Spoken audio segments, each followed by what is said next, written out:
இப்போ வந்து கார மீன் ஆயிரத வந்து நான் போடுறேன் பாருங்கள். இப்போ நம்மளே ஆஞ்சோம்னா நமக்கு கொஞ்சம் உதவியாக இருக்கும். சில டைமில் நமக்கு மீன் ஆய தெரியலன்னா கஷ்டமாக இருக்குது. அதனால் பிகினர்ஸ்க்கு இந்த வீடியோ போடுறேன் நான். நம்மளே ஆஞ்சி நம்மளே குழம்பு வச்சோம்னா அது ஒரு தனி திருப்தி தான். இப்போ போடுறேன் பாருங்கள்.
பாருங்கள், இந்த மாதிரி வந்து இதெல்லாம் எடுத்துட்டேன். நல்லா இந்த பக்கத்தில் இருக்கிற முள்ளெல்லாம் பிச்சு எடுத்துட்டேன். சைடில் இருக்கிற முள் எல்லாத்தையும் பிச்சு எடுத்தாச்சு.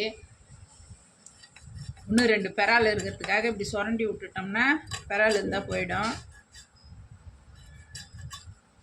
இது போட்டு நல்லா பூண்டு மிளகு அரைச்சி ஊற்றி இந்த மீனை நல்லா சாப்பிட்டோம்னா சளி பிடிச்சிருந்தா சரியாக போயிடும். இப்போ நாங்கள் சளி பிடிச்சின்னு இருக்குதுன்ட்டு தான் எங்கள் பையனுக்கு வாங்கின்னு வந்துருக்குறோம். இதை போட்டு நல்லா பூண்டு மிளகு சீரகம் அரைச்சி குழம்பு வச்சோம்னா நல்லா டேஸ்ட்டாக இருக்கும். இந்த மாதிரி வச்சு குழம்பு வச்சு சாப்பிட்லாம்.